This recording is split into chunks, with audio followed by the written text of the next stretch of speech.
Hi friends, ఏంటి విశేషాలు? వినాయక చవితి రాబోతుంది. ఏంటి ప్లాంట్స్? ఏంటి ప్లాన్స్? పొరపాటున ప్లాంట్ అని వచ్చేసింది. ఎందుకంటే నేను ఆ ప్లాంట్ గురించే మీకు చెప్పాలని వచ్చాను. ప్లాంట్ అనే కంపెనీ వాళ్ళు ప్లాంట్ గణేష్ అనే కాన్సెప్ట్ తో వస్తున్నారు.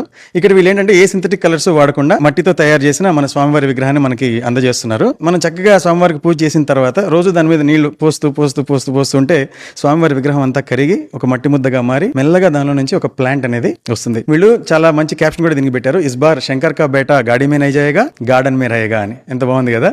ఈ ప్లాంట్ గణేష్ అనే కాన్సెప్ట్ ని చాలా మంది సెలబ్రిటీస్ స్వచ్ఛందంగా వాళ్ళే ఈ ఇనిషియేటివ్ ని అప్రిషియేట్ చేస్తూ షేర్ చేశారు. ఫర్ ఎగ్జాంపుల్ శ్రద్ధా కపూర్ గారు, టైగర్ షరాఫ్ గారు అండ్ ప్రధానమంత్రి నరేంద్ర మోడీ గారు తమ అప్రిషియేషన్ తెలుపుతూ ఒక లెటర్ పంపించారు. అండ్ రీసెంట్ గా దిస్ ఇయర్ ప్లాంట్ గణేష్ ని పవన్ కళ్యాణ్ గారు లాంచ్ చేస్తూ అభినందనలు తెలిపి ఎంతగానో మెచ్చుకున్నారు. సో నేను ఇది అబ్జర్వ్ చేసిన తర్వాత ప్లాంట్ వాళ్ళని మీట్ అయ్యి ఇంత మంచి కాజులు నేను కూడా భాగం అవ్వాలనుకుంటున్నాను. మా ఫాలోవర్స్ కూడా చెప్పాలనుకున్నాను. సో మాకేమన్నా బెటర్ డిస్కౌంట్ గానీ ఏమైనా ఇస్తారా అని అడిగితే వాళ్ళు కూడా మన పాడ్కాస్ట్ చూస్తూ ఉన్నారట.